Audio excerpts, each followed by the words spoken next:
Hello students, welcome to NM Education. आज video रे तुम 7th क्लास MIL बुक रो देखी नहीं केते दिनु खंडगिरी पद्य को आवृत्ति करिबा एवं आलोचना करिबा। आमे पूर्व वीडियो रे तुम 7th क्लास MIL बुक रो छोटरू बड़ पद्य को आवृत्ति एवं आलोचना करि सारिछे। जे माने देखी नाहंती एही वीडियो रो एंड स्क्रीन रे पाई जिबे। एही कवितार कवि हेउचंती उत्कलमणि गोपबंधु दास। ताहेले पद्यटी को आरंभ करिबा। देखी नाही केते दिनु खंडगिरी इतिहास जार अंके अंकित अमर अक्षरे नीरव गंभीरे गाए जे उत्कल गौरव गीत। अंके माने कोलरे, अंकित माने अंकन करा जायछि, गंभीरे माने स्थिर बा निश्चल भावरे।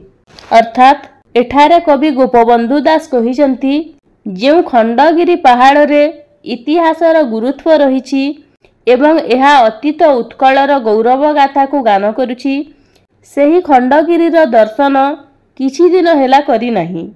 जे खंडगिरीर पथर गातरे इतिहासर गौरव लिपिबद्ध होई रहिछि, सेही गौरव आज नीरव निश्चल भावरे आम उत्कल गौरवर गीत गाउछि। ताहा देखिबाकू कविंकर मनरे उत्कंठा जात हेउछि। नेक्स्ट पद पड़े एबे मने प्रथम यौवने सुषमा पिपासा भाव उन्मादे खंडगिरी सिरी देखी नेत्र भरी चिंता निमगने बसिली पादे। प्रथम यौवने माने युवा अवस्थार आरंभरे, सुषमा माने सौंदर्य, पिपासा माने शोष, भाव उन्मादे माने पागल भावरे, सिरी माने सौंदर्य, नेत्र भरी माने मन पूर्ण हेबा जाए आखिरे देखिबा, निमगने माने एकाग्रता भावरे। अर्थात एबे कवि एठारे कहिचंती युवक अवस्थारे प्रथम सपनरे खंडगिरी को देखिबा परे तार सौंदर्य रे पागल प्राय होई जाइथिली। सौंदर्य को अवलोकन करी भाव विह्वलित होई किछि समय चिंतारे चिंतित होई धीर स्थिर होई बसी पड़िथिली। एई कथाटी तांकर एबे मने पडुछि। नेक्स्ट पद कल्पनार पते काल प्रतिश्रुते भासी देखिली मु उज्ज्वल छवि इतिहास जार नकरे प्रचार चिंती नाहांती जा काव्यरे कवि। पोते माने जहाजरे, काल माने समय, प्रतिश्रुते माने स्रोतर विपरीत दिगरे। तेबे एठारे कवि कहिचंती मु कल्पना नेत्ररे बा कल्पनार नौकारे समय स्रोतर विपरीत दिगरे भासी भासी ताहार उज्ज्वल छवि को देखिली, जहाँकि ए पर्यंत जार इतिहास कौनसी स्थान पाई नाही किंबा एहारी विषय रे कवि कौनसी काव्य किंबा कविता लेखिबाकू मध्य चिंता करि नाहंती। नेक्स्ट पद कालर प्रभावे जनस्मृति पटु रूपरेख जार लभिछि आजी कलिंगर सेही अतीत विभव ऐरखार बेल किरती राजी। कालर प्रभावे माने समयर प्रभाव रे, जनस्मृति पटु माने लोकंक मनरु, रूपरेख माने चिन्ह, विभव माने संपत्ति, किरती माने कीर्ति, राजी माने समूह। तेबे कवि एठारे कहिसंती समयर कराल प्रभाव रे खंडगिरी आजी लोकमानंक स्मृतिरु पूरापूरी लिभि जाइछि, ताकू आउ केही भी मने पकाउ नाहंती। पुणी से कहिचंती सम्राट ऐरखार बेलंक द्वारा निर्मित रानी हंसपुरटी पूर्व दिनर सौंदर्य को हराई नष्टभ्रष्ट होई जाइछि। केवल अतीतर मूल साक्षी हिसाब रे भग्न अवस्थारे वर्तमान मथा टेकी रहिछि, जहाँकि कलिंगर मुख्य संपद थिला तार रूपरेख आज लिभि जाइछि। नेक्स्ट पद बाजे वीर बाजा काहीं रण सज्जा काहीं बा लागिछि गुप्त मंत्रणा दूर देशु दूत विजय बारता घेनी आसी करे छामुरे जना। वीर बाजा माने युद्ध पाई साजसज्जा, गुप्त मंत्रणा माने गोपनीय कथावार्ता, देशु माने देशरु, दूत माने खबर आणुथिबा लोक, बारता माने वार्ता व संवाद, छामुरे माने राजांक निकटरे। अर्थात तेबे कवि एठारे कहिसंती अतीतरे समय थिला केउठी वीरवाद्य बाजुथिला तो केउठी युद्ध पई साजसज्जा चलीथिला आ पुणी केउठी गुप्त मंत्रणा चलीथिला। पुणी सेही अतीतरे दूरदेशरू दूत आसी राजांकु विजयर वार्ता सुनाई देउथिला।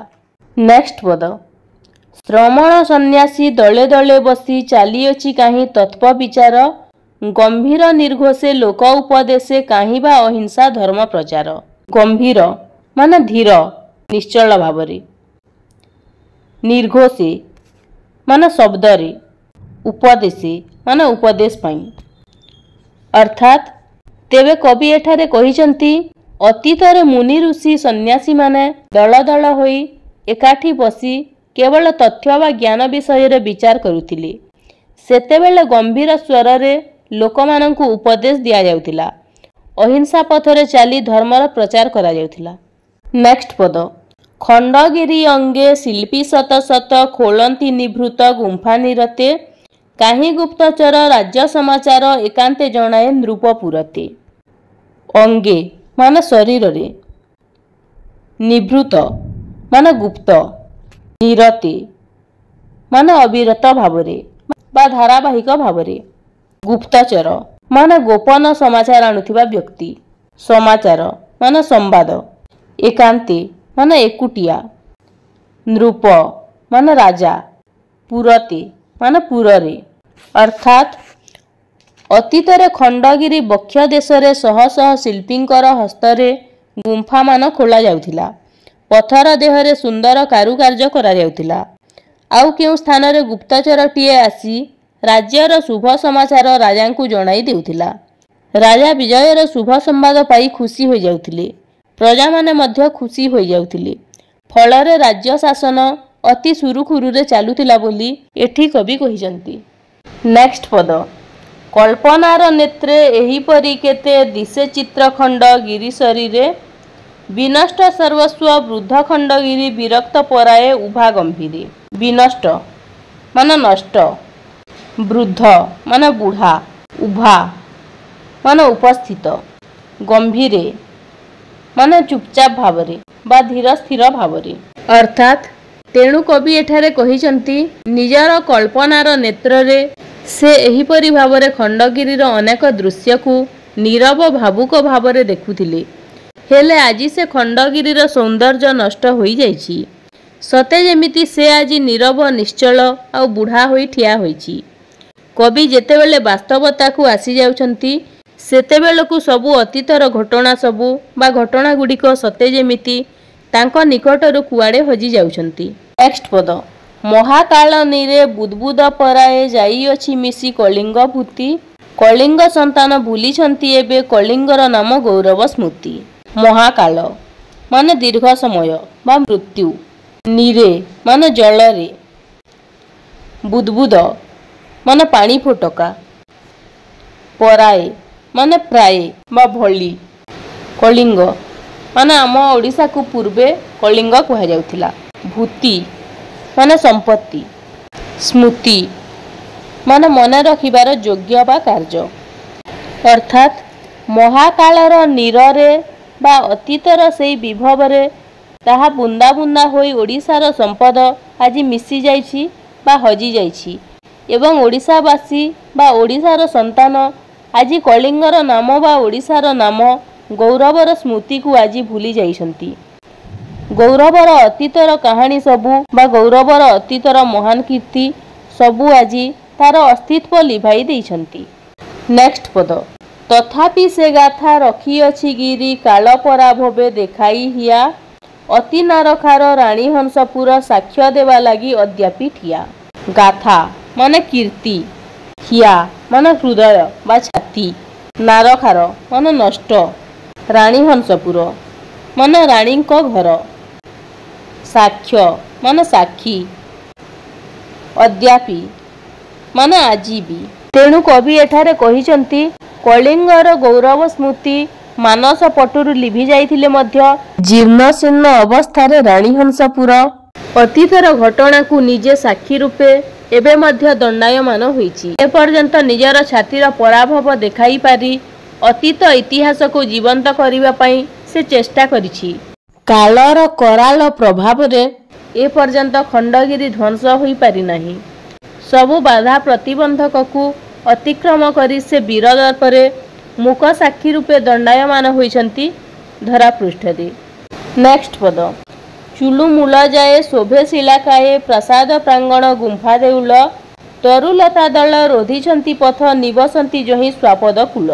चुलु माने ऊपर, मूल माने तल, जाए माने पर्यंत, शोभे माने शोभा पाए, शिलाकाए माने पथरर शरीर रे, तरुलता दल माने अनावश्यक वृक्षलता, रोधिछंती माने रोकिछंती बा अवरोध करिछंती, पथ माने बाट, निवसंती माने बास करंती, स्वापद कूल माने हिंस्र जंतु। अर्थात तेणु कवि कहिछंती आजी एही स्थान रे कोन हेछि ना मूलरु शिखर जाए भग्न अवस्था रे गुंफा और प्रासाद मान रहिछि एवं ताहारी चारिपटे केते गछलता गुल्मलता सबु घेरिकी रहिछंती एवं एही स्थान आजी सेही हिंस्र जंतु मानकर बासस्थली पलटि जाइछि। नेक्स्ट पद पथ प्रांतवासी साधु धर्मवेशी कहंती अद्भुत बहु कहानी देखांती श्रोतांकु प्रत्यक्ष प्रमाण केते जीर्ण स्मृति कठाऊ आनी। पथ प्रांतवासी माने रास्ता पाख लोक, साधु धर्मवेशी माने धर्मात्मा मुनि ऋषि को बुझाए। अर्थात रास्ता पाखरे बसवास करुथिबा साधु धर्म विदेशी माने बहु अद्भुत कथा कही थांती, धर्म विषय रे लोक माननकु बुझाई थांती। आउ जेउ लोक सेमानंकर बाणी बा कथा को विश्वास करे नहीं से प्रकार श्रोता माननकु पुरातन अभुला स्मृतिर कठाऊ आनी सेमानंकु देखाई प्रत्यक्ष प्रमाण दियंती। एही खंडगिरी पहाड़ उपरे केते केते सन्यासी तपस्या करी तांको जीवन को सार्थक करिसंती। तार प्रमाण स्वरूप तांकर कठाऊ देखाई श्रोता माननकु बुझाई थांती। नेक्स्ट पद तापस साधक अद्यापि अनेक निबिड़ अंधार गुहागर्भे लुचि रहिछंती गभीर निशीथे सुना जाए तांको संगीत नभे। तापस माने तपस्वी, साधक माने जिए साधना करे, निबिड़ माने घोर, गुहा माने गुंफा, गर्भे माने गर्भरे अर्थात भितरे, निशीथे माने रातिरे, नभे माने आकाशरे। अर्थात कवि एठारे कहिसंती ए निबिड़ अंधकार गुंफा मध्यरे केते केते मुनि ऋषि तपस्या करिसंती। कहिबाकू गले एबे मध्य अनेक मुनि ऋषि गभीर रात्रि रे बा रात्रिर भागरे पथरात्रि रे सेमानंकर मंत्र रूपक संगीत आकाश को शुभु थाए। तेणु एकथा को केवल सेमाने विश्वास करुछंती जो माने प्रकृत रे भगवान को भल पाती, जो माने भगवान को पूजा करती सेमाने ही केवल से मुनि ऋषि मानक स्वर को सेमाने सुनी पारुछंती। तेणु कुहा जाए जे एबे मध्य मुनि ऋषि मानक मंत्रध्वनि सारा आकाश को प्रतिध्वनित करुछि। लास्ट पद शुणिछि मुनि जे कहंती सेते जे पथिक बदन देखि संशय नुहाता विचित्र बाह्य विश्वे मात्र प्रतिफले नर निज हृदय। तेजे माने तेजर सह, पथिक माने बाटोई, बदने माने मुखरे, संशय माने आशंका बा संदेह, विचित्र माने आश्चर्य, बाह्य माने बाहरे, विश्वे माने जगतरे, प्रतिफले माने प्रतिफलन करे, नर माने मनुष्य। अर्थात तेणु कवि एठारे कहिचंती जे कौनसी कथा को जी जेभली भावरे भावे से सेभली भावरे कहिथाए। तेणु कवि एठारे जोर देई कहिचंती से निजे मुनि ऋषि मानकर मंत्र उच्चारण ध्वनि शुणिचंती। पुणी से कहिचंती जेउ लोक माने से पथ देई अतिक्रम करिथांती सेई पथिक मानक मुहरु संदेह रूपक कथा शुणिचंती। तेणु ताहा अवश्य विचित्र नुहे। एसबु घटना एसबु दृश्य देखा जिबा बा सुना जिबा किछि विचित्र नुहे। जे प्रकृत रे विश्वास करिबो ताकू निश्चय एही मुनि ऋषि मानक गीत सुना जिवो। तेणु कुहा जाए विश्वास मिलई हरि विश्वासर फल हृदय भितर प्रतिफलित होता है। जे विश्वास करिबो जो जिनिस को विश्वास करिबो से जिनिस निश्चय ता हृदय भितर प्रतिफलित हेबो। यह विश्व बाहर मध्य एकापरि कार्य करिथाए। तेणु कवि जहाँ शुणिछंती ताहा विचित्र नुहे। तो पिलामाने आशा करुछि तुमे माने पद्यटी को भल भाबे बुझी पारिथिबो। जदि भिडियोटी भल लागि थाए ताहेले गोटिए गोटिए लाइक करि दियो। धन्यवाद।